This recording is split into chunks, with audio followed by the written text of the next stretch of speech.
We're so done with new year, new you. This year, it's more you on Bumble. More of you shamelessly sending playlists, especially that one filled with show tunes. More of you finding Geminis because you know you always like them. More of you dating with intention because you know what you want. And you know what?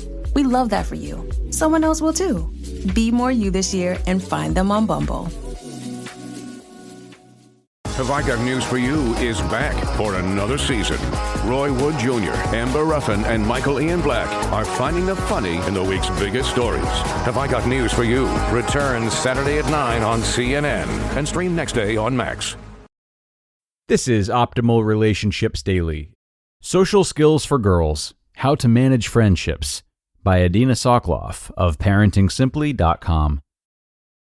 Our children learn so much from how we act and our own behavior. We need to model appropriate social behavior, being friendly, making time for friends a priority, and by acting in a way that shows respect for others. Refraining from gossip and talking about friends behind their back is important as well. We want to teach kids the basics of choosing good friends and being a good friend. People who know how to choose good friends look for steady confidants, and people who like you for who you really are. Good friends are those that value you for yourself and share common interests. As adults, we know that it's okay for friends to make some mistakes, but we also know that if you are constantly feeling put down or controlled, then that friendship should end. When we want to get this message to our kids, in addition to our modeling that behavior, we can use the talk out loud technique. When our kids are in earshot, we can let them overhear our conversations with our spouse or even ourselves. The Schwartzes just had a baby. I'm going to go bring them over a lasagna.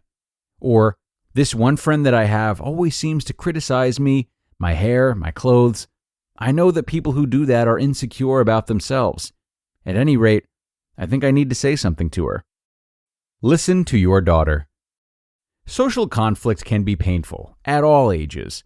Sometimes watching our children go through difficulties with their friends can bring us back to our own childhood.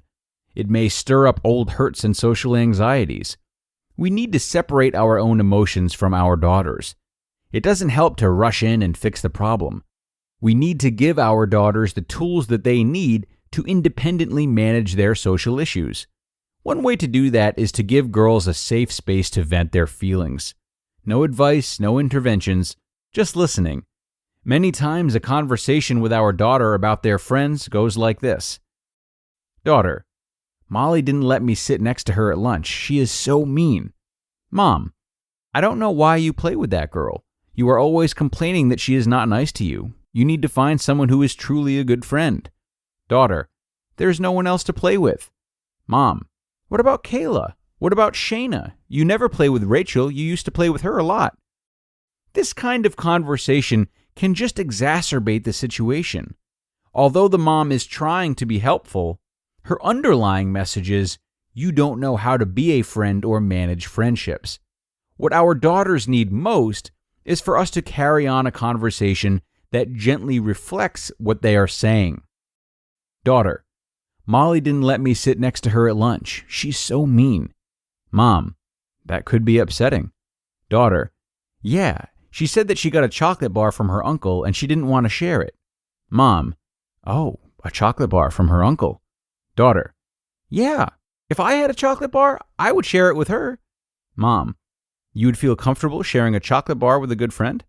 Daughter, she never brings candy to school. Her mom only packs her healthy stuff. She usually does share. Mom, she usually is able to share her stuff.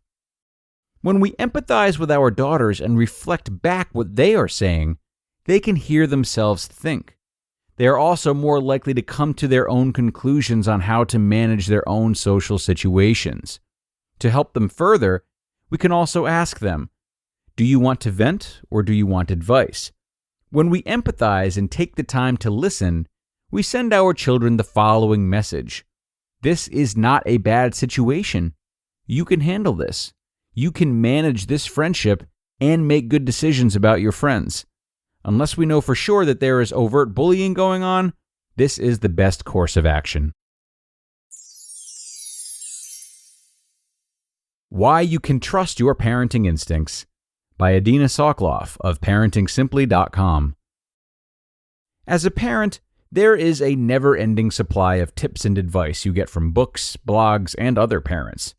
With so much wisdom out there, many parents routinely look to outside sources for help instead of listening to their inner voice. This might leave some wondering if raising your child is best left to the experts or if you can trust your parenting instincts.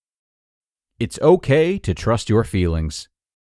No one knows your kids better than you do as their parent. When it comes to what they like or what makes them more comfortable, you have a better understanding of your children than anyone. Of course, this awareness doesn't happen right away. You didn't know or understand all of your baby's needs from the moment he or she was born. It was a learning process. But you've been with them all of their lives and know what their likes and needs are. If a parenting blog's advice doesn't feel right for you or your kids, it probably isn't. Trust your gut. Every situation is different. While going with your gut might be the best thing to do in some situations, you should seek more feedback about your issue. It's always a good idea to seek out a trusted friend or guide. It's very important to take some time to consider each situation and what your instincts are telling you that you should do. Sometimes our emotions can make it difficult to see what is best for our kids, because our heart wants us to do what makes them happy. How to find balance.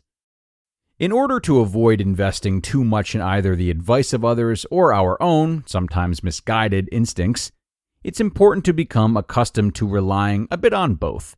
If the advice you hear lines up with what your gut was telling you, it may mean that you were right in the first place. Other parents won't know every detail of your own family's unique situation, but their tips might still bring a fresh perspective. It never hurts to learn a bit about parenting styles or strategies that are different than your own, but it's also up to you to decide which of these will work for your family and which you have a bad feeling about. While your parenting instincts are by no means foolproof, it's important that you take them into consideration when you make decisions that affect you or your family. When it comes down to whether or not a particular parenting strategy will work, there are many important factors that only you as the parent could know about. Remember that no one is perfect, and no parent comes up with the best solution to every one of life's sticky situations. While you can't always trust your parenting instinct, you should always listen to it and consider what your feelings tell you about a situation. You just listened to the posts titled Social Skills for Girls, How to Manage Friendships, and Why You Can Trust Your Parenting Instincts, both by Adina Soclof of parentingsimply.com. Imagine what's possible when learning doesn't get in the way of life. At Capella University, our game-changing FlexPath learning format lets you set your own deadlines so you can learn at a time and pace that works for you. It's an education you can tailor to your schedule. That means you don't have to put your life on hold to pursue your professional goals. Instead, enjoy learning your way and earn your degree without missing a beat. A different future is closer than you think with Capella University. Learn more at capella.edu. Build a routine with Ollie that supports your wellness needs, like getting your daily vitamins and minerals with Ollie's multi-gummies, or keeping your mood upbeat with all the vitamin D in Hello Happy. Give your gut health some support with probiotics, and wake up feeling refreshed after taking Ollie Sleep. Do wellness on your terms. Find Ollie at a Walmart or Target near you or at ollie.com. These statements have not been evaluated by the Food and Drug Administration. This product is not intended to diagnose, treat, cure, or prevent any disease. And a great couple of works from Adina today, which we are so thankful for. I absolutely love the piece about listening and reflecting back what we hear from our children. A really simple yet great strategy for supporting children and adults alike. I promise it works, I promise, even if it does seem silly or repetitious sometimes. And a wonderful second post from Adina as well. And while I do think it's important for parents to trust their guts, like she said, we also just have to stay aware of our own biases, our own hurts, and how they can and do limit our opinions and our abilities to be open towards certain things. So, when it comes to being exposed to new parenting strategies that may go against the grain of what your gut is telling you, I encourage you to at least question your gut and know that sometimes our gut feelings are really our own struggles that we've not yet overcome and would rather resist. Not always, but enough that it's worth examining challenging ideas, whether or not they relate to parenting. So, that's going to do it for today, friends. Thanks so much for joining me and enjoying this doubleheader from Adina. Enjoy your Saturday if you're listening in real time, and I'll see you back here tomorrow for our regularly scheduled episode, as well as our weekly bonus episode. That's where your optimal life awaits.